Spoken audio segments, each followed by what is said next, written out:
Most wholesome moments in Stanley Cup history.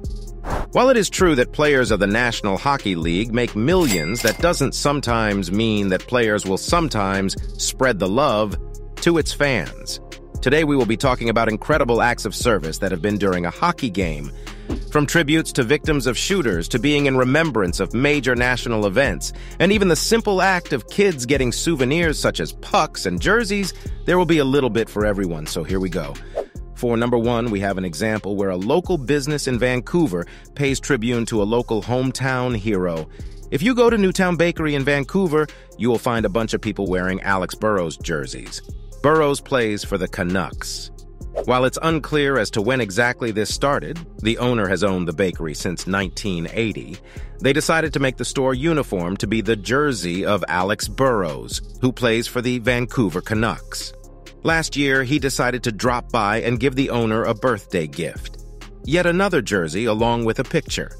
For number two, we have Game 7 of the 2019 Stanley Cup between the Bruins and Blue in Game 2, where a player gave a fan something they will never forget. A puck which went out of play to the bench, and then Blues backup goalie Jake Allen throws the puck to a fan. Not only did Layla Anderson, who was only a kid and facing a rare life-threatening disease, get to kiss the cup, she also get interviewed by the media after doing so.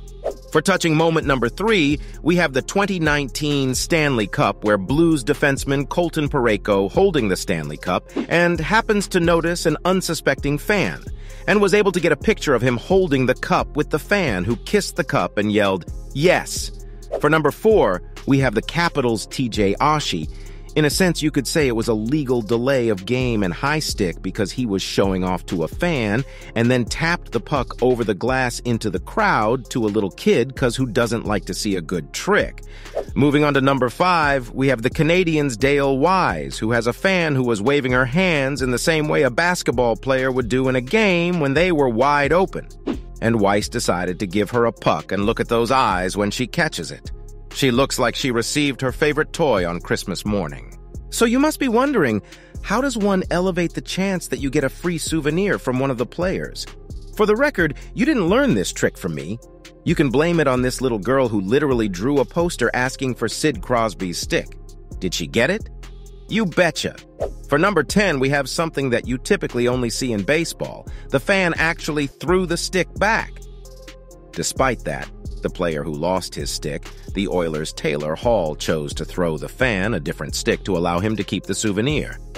Moving on to 11, we have Jordan Cole, who was 19 at the time this event happened, got to leave out a dream he'd never see due to being diagnosed with cystic fibrosis, but nevertheless got to skate with a couple of the Red Wings players.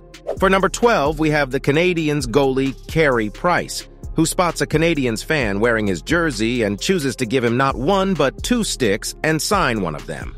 Let's hope he was able to keep both and knew not to play with the signed one. Number 13 is one where the fan quite simply showed the player what they wanted: a picture. As a result, the Red Wings' Dylan Larkin makes the birthday wish come true and then took it stop further by throwing them a puck. For number 14, we have the Toronto Maple Leafs' Mitch Marner doing something similar but in reverse. The girl asked Marner to be her Valentine and he gave her a puck. The other difference? Despite not asking to have one taking with them, Marner agreed to the picture anyways. It is unknown as to whether they actually went on a date after. In number 15, we have a girl who literally got to be the Capitals' Alexander Ovechkin's Valentine for a day.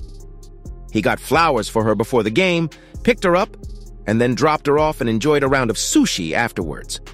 For number 15, one fan may have learned the hard way that sometimes a little pain can pay off later, as he was hit with a puck shot by the Canadiens' PK Subban in an earlier game. But Subban got to meet the unlucky fan at a future game and actually signed the puck that he hit him with, and as always, they got a picture. Moving on to 16, we have the Winnipeg Jets, who quite literally made Connor Gamble's dreams come true, as he was a member of an NHL team for one day and got to do almost all things a hockey player does, including helping a player tape a stick, and he even had his own uniform. With number 17 for Owen, he got a bit of a different twist. He didn't appear to have gotten any paraphernalia but some unusual experiences. He got to skate with his hero, Red Wings goalie Jimmy Howard, then got a haircut just like him, too.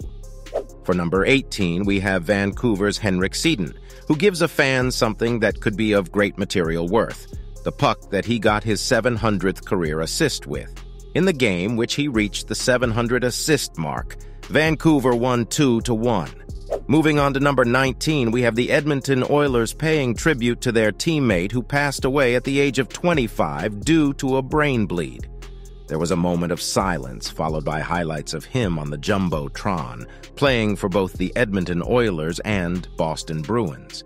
Cave played for the Bruins from 2015 to 2019, and then joined the Oilers during the 2019 to 2020 season, where he was picked up off waivers. Moving on to number 20, we have the day during and after the Boston Marathon bomber was caught.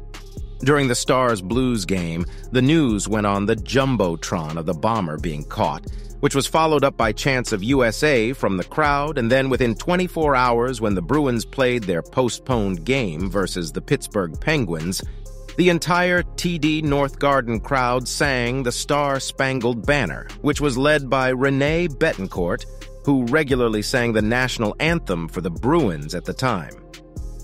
Moving on to number 21, we have the Las Vegas Knights, who made an unusual decision. Oftentimes, a player's number is never worn again because there was a great player who wore that number. In 2017, after there was a mass shooting that killed 58 people, not only did the Knights decide to have a moment for the shooting, they also made the decision that the number 58 would never be worn again, and that number was hung in the rafters. The flag also contained 58 stars and had the names of all the people who got killed during the shooting. For number 22, we have the Senators' Bobby Ryan, who returned to the team after battling an alcohol addiction and proved he did not leave much behind in terms of skill while he was getting help, as he had a hat trick in a game that was a 5-2 win over the Vancouver Canucks.